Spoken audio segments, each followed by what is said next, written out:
Hello guys, welcome to Users Reviews. இன்றைக்கி நான் என்ன எடுத்துகிட்டு வந்திருக்கேன்னு பார்த்தீங்கன்னா என்னோடய ஐபேட் 9th ஜென்ரேஷனை தான் எடுத்துகிட்டு வந்திருக்கேன். ஸோ இதில் என்னென்ன நல்ல ஃபீச்சர்ஸ் இருக்குது, இது என்னோடய பர்சனல் எக்ஸ்பீரியன்ஸ் என்ன, இது யூஸ் பண்ணுறதுக்கு எப்படி இருக்குது, கேமிங்க்கு நல்ல ஒரு மிஷினா அப்படின்னு கேட்டிங்கன்னா அதை நான் உங்களுக்கு எக்ஸ்பிளைன் பண்ணுறேன். வாங்க வீடியோக்குள்ளே போகலாம். ஸோ ஃபஸ்ட்டு நான் வேகமாக அன்பாக்ஸ் பண்ணிடுறேன். ஸோ பாக்ஸ் வாங்கும்போது வழக்கமாக இப்போ ஆப்பிள் என்ன பண்ணுறாங்கன்னா பாலித்தீன்லாம் வச்சு வர்றதில்லை, எல்லாமே பேப்பர்ஸில் வர்றாங்க. ஸோ இது அமேசானில் வாங்கினேன். இது 30,900க்கு அமேசானில் கிடைக்கிது. ஸோ அது 6 months யூஸுக்கு அப்புறம் இதை பற்றின ரிவ்யூஸ் நான் போடுறேன். ஸோ உள்ளே ஓப்பன் பண்ணதுமே உங்களுக்கு ஒரு ஐபேட் இருக்கும். தென் இது அதோட user manual guide and then something papers நிறைய இருக்கும். அதுக்கப்புறம் பார்த்தீங்கன்னா இதில் ஒரு குட் திங், ஆப்பிள் சார்ஜர் எந்த பீஸுக்குமே வைக்கிறதில்ல. பட் அன்ஃபார்ச்சுனேட்லி இதுக்கு வச்சுருக்காங்க. அதிசயமாக இருக்குது. டெஃபினட்டாக எனக்கு தெரியல இதுக்கு சார்ஜர் இருக்கும்னே தெரியாது. நான் வாங்கும்போது ரொம்ப ஹாப்பியாக இருந்துச்சு. இது ஒரு C டைப் சாக்கெட்ஸும் அப்புறம் ஒரு 20 watts சார்ஜரும் கொடுத்துருக்காங்க. அண்ட் ஆல்சோ இது ஃபாஸ்ட் சார்ஜிங் ஃபங்க்ஷன் ஆகுது. இதில் நான் என்னோடய ஃபாஸ்ட் சார்ஜரை போட்டு பார்த்தேன், ஃபங்க்ஷன் ஆகுது. மற்றபடி பர்சனலாக இதோட யூஸ் எப்படின்னு கேட்டிங்கன்னா, ஃபஸ்ட்டு நான் கேமராவில் ஸ்டார்ட் பண்ணுறேன். இதோட கேமரா அப்படின்னு பார்த்துட்டிங்கன்னா கண்டிப்பாக ஐபேடில் நீங்கள் கேமரா எக்ஸ்பெக்ட் பண்ணவே கூடாது கைஸ். கேமரா ஒன்றும் பெரிய அளவுலலாம் இருக்காது. நீங்களே பாருங்கள், ஒன்றும் தெளிவாலாம் இல்லை, அப்படியே ரொம்ப பிளர்ராக இருக்கும். பிகாஸ் அவங்க ஒரு 8 MB கேமரா தான் இதில் போட்டிருக்காங்க. ரெண்டாவது பார்த்தீங்கன்னா கேமிங்க்கு இது பெஸ்ட்டாக அப்படின்னு நிறைய கேமர்ஸ் கேட்குறாங்க. கண்டிப்பாக இந்த 9th generation best for gaming. நானே பப்ஜி போட்டு வச்சுருக்கேன் பாருங்கள். மல்டி டாஸ்கிங் பண்ணும்போது நான் பப்ஜி விளையாடிருக்கேன். அது விளையாடும்போது பார்த்தீங்கன்னா நான் இன்னொரு டாஸ்க்கும் பண்ணிகிட்ருப்பேன், பப்ஜி விளையாடிருப்பேன். ஈஸியாக மினிமைஸ் பண்ணி மேக்ஸிமைஸ் பண்ணும்போது நல்ல ஃபங்க்ஷன் இருக்குது. எங்கேயுமே ஸ்டக் ஆனது கிடையாது. கேமர்ஸுக்கு நல்லது. எல்லோரும் நான் சம் ரிவ்யூஸ் பார்த்தேன். அதில் பார்த்தீங்கன்னா இதில் இந்த டிஸ்பிளே கொஞ்சம் எட்ஜியாக இருந்திருக்கலாம் அப்படின்னு சொல்கிறாங்க. எப்படின்னா இந்த டிஸ்பிளே கொஞ்சம் இந்த கார்னராக வந்திருக்கலாம், கொஞ்சம் மேலே கீழே ஸ்பேஸ் விட்டாங்க, சைடில் ஸ்பேஸ் விட்டாங்க. LED டிஸ்பிளேன்னு தான் சொல்கிறாங்க. பட் இது LCD டிஸ்பிளே, ரெக்டினா டிஸ்பிளே. இதில் நமக்கு சைடில் கேப்பிங் கொடுத்ததுக்கான ரீசன் மேபி இதாக இருக்கலாம். பட் என்னோடய பர்சனல் ஒப்பீனியன் என்னென்னு பார்த்தீங்கன்னா இது மல்டி டாஸ்கிங் பண்ணிக்கலாம். நீங்கள் கேமிங்க்கெலாம் நல்லா ஹோல்ட் பண்ணிக்கலாம். லைக் இது என்ன எனக்கு எப்படி ஃபீல் ஆகுதுன்னா, விளையாடும்போது ஒரு டிஜிட்டல் மவுஸ் பேட் மாதிரி தான் இருக்குது. எப்படின்னா இப்போ ஜாய்ஸ்டிக்கை நம்ம பிடிச்சி ஹோல்ட் பண்ணியிருக்கோம்ல, அதே மாதிரி தான் ஒரு டிஜிட்டல் ஜாய்ஸ்டிக். அவ்வளோதான். நீங்கள் நல்லா ஹோல்ட் பண்ணிக்கிட்டு நீங்கள் மல்டி டாஸ்கிங் பண்ணும்போது உங்கள் கை டிஸ்பிளேயில் படாது. ஸோ இது எல்லோரும் இதோட மைனஸ்ன்னு சொல்கிறாங்க. நான் சொல்லுவேன் இதோட ப்ளஸ்ஸே இது தான். நீங்கள் கேமிங் பண்ணுறீங்களோ இல்லை வேறு ஏதாவது டைப் பண்ணுறீங்களோ, வேகமாக நோட்ஸ் எழுதுறீங்கன்னா டைப் பண்ணுறதுக்கெலாம் நல்ல வசதியாக இருக்குது. மற்றபடி இதோட ஸ்பீடு, இதோட சென்சார்ஸோட மூவிங்லாம் ரொம்பவே ஸ்பீடாக இருக்குது. இதில் எக்ஸாம்பிளுக்கு இதோட கான்ஃபிக் உங்களுக்கு காட்டுறேன்.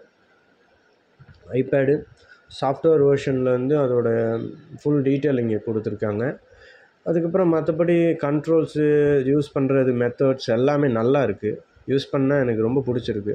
ரொம்ப ஸ்பீடு அது மாதிரி 10.1 இன்ச்சுன்னு சொல்கிறாங்க. ஆக்சுவலி இது 9.8 தான். அது சரியாக நீங்கள் அளந்து பார்த்தீங்கன்னா தெரியும், 9.8 தான் இருக்குது. அதுக்கப்புறம் இதோட ஆப் ஸ்டோரில் உங்களுக்கு நீங்கள் எத்தனை ஆப் நீங்கள் ஃபுல்லாக பாருங்கள், கேமிங் ஆப்பாக தான் இருக்குது. நீங்கள் மல்டிமீடியா யூஸராக இருந்தால் இட்ஸ் அ பெஸ்ட்டு சாய்ஸ். எக்ஸாம்பிளுக்கு இப்போது என்ன மாதிரி யூடியூப்பில் வீடியோ போடுறவங்களாம் அவங்களோட பிசியை எல்லா இடத்துக்கும் கொண்டு போக முடியாது. ஸோ இதில் அதோட காப்பியை நீங்கள் வச்சுக்கிட்டிங்கன்னா, அதோட சோர்ஸ் காப்பியை வச்சுக்கிட்டிங்கன்னா நீங்கள் எங்கே வேணால் உட்காந்து உங்கள் மல்டிமீடியா ஒர்க்கை இதிலேயே பண்ணி நீங்கள் அப்லோட் பண்ணிக்கலாம். உங்களுக்கு யூஸ் பண்ணுறதுக்கு நல்லாயிருக்கும். மற்றபடி இதோட பர்ஃபார்மன்ஸ் மொத்தமாக பார்த்தீங்கன்னா ரொம்ப நல்லாயிருக்கு. இதில் ஒரு மைனஸ் என்னன்னு சொல்லுவேன்னா, மற்ற ஐஃபோன் ஐபேட்ஸில் இருக்கிறத விட இது கொஞ்சம் சைஸ் வைஸ் கொஞ்சம் பெருசாக இருக்குது.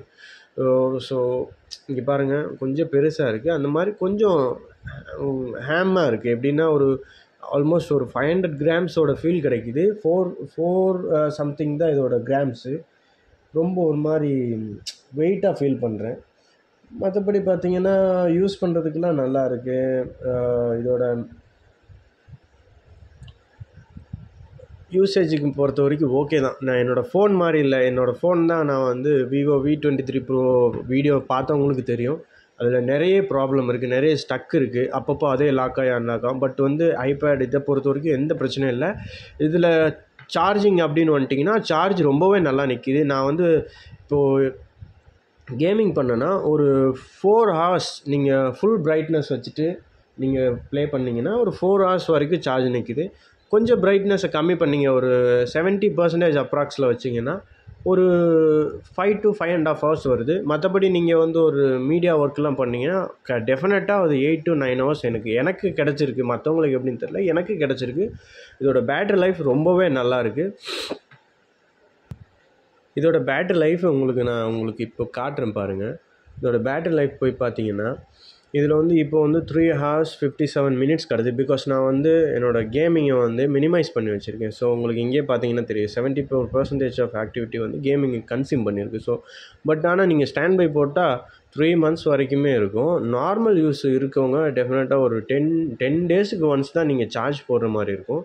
நல்லாவே சார்ஜ் தாங்குது. இது வைஃபை என்னப்படியாக நீங்கள் வந்து மோஸ்ட்லி வந்து சிம் இல்லாதனால உங்களுக்கு அந்த ப்ராப்ளம் இருக்காது. நீங்கள் பிரைட்னஸ்னால் ஜாஸ்தி வச்சுக்க, பட் பிரைட்னஸ் கம்மி பண்ணனா மற்றபடி எல்லாமே நல்லா இருக்குது. என்னோடய பர்சனல் ஒப்பீனியன், நீங்கள் ஐபேட் 9th generation வாங்குறீங்க, ஒரு ஸ்டூடெண்ட் இல்லை ஒரு மீடியா ஒர்க்கர் ஆர் ஒரு என்ன சொல்கிறது, அதிகமாக நீங்கள் டைப் பண்ணிங்க லைக் நியூஸ் ஏஜென்ட்ஸ் எல்லாம் இருக்காங்கல்ல, இப்போது நியூஸ் கலெக்ட் பண்ண ஒரு இடத்துக்கு போவாங்க, அவங்க சொல்லும்போது வேகமாக டைப் பண்ணுவாங்க, அந்த மாதிரி ஸ்டூடெண்ட்ஸ் நோட்ஸ் எடுப்பாங்க. அந்த மாதிரியான விஷயங்கள், ஆன்லைன் கிளாஸஸ், தென் வந்து கேமிங் பண்ணுறவங்க, மல்டிமீடியாக்காரங்களுக்கு இட்ஸ் பெஸ்ட் சாய்ஸ் அப்படின்னு தான் நான் சொல்லுவேன். ப்ரைஸும் அஃபோர்டபுளாக தான் இருக்குது. ஃப்ரம் ஆப்பிள் ஒரு 30,000க்கு இப்படி ஒரு குவாலிட்டியான ப்ராடக்ட் கொடுக்குறாங்கன்னா அது ஓகே.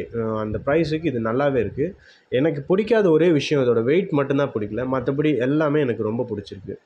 ஸோ இதே மாதிரி ஜென்யூனான இன்னொரு ரிவ்யூவில் நான் உங்களை சந்திக்கிறேன். ஏன் 6 மாதம் நான் வெயிட் பண்ணேன்னா, ஒரு 6 months யூஸ் பண்ணால் தான் இதோட யூசேஜ் தெரியும். போக போக போக இப்போ எந்த பொருளோட யூசேஜும் கம்மியாகும்.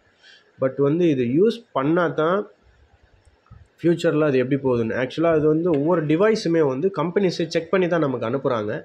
ஒவ்வொரு சர்க்கம்டன்ஸில் எப்படி வேலை செய்யுது, இதோட ஃபங்க்ஷன் எப்படி இருக்குதுன்னு அவங்க செக் பண்ணி தான் அனுப்புகிறாங்க. இருந்தாலுமே அது எல்லாமே ஆர்டிஃபிஷியலாக க்ரியேட் பண்ணுறது. பட் மேனுவலாக நம்ம ரியலிஸ்டிக்காக ஒரு விஷயத்தை எக்ஸ்பீரியன்ஸ் பண்ணும்போது தான் அதை பற்றின ரிவ்யூ போட முடியும். எனக்கு புரியல எப்படி ஒரு 3 daysல அன்பாக்ஸ் பண்ணதுமே அதோட கான்ஃபிகரேஷனை வச்சு இந்த டெக்னீஷியன்ஸ் எல்லாம் ரிவ்யூ போடுறாங்கன்னா, I am not a technician.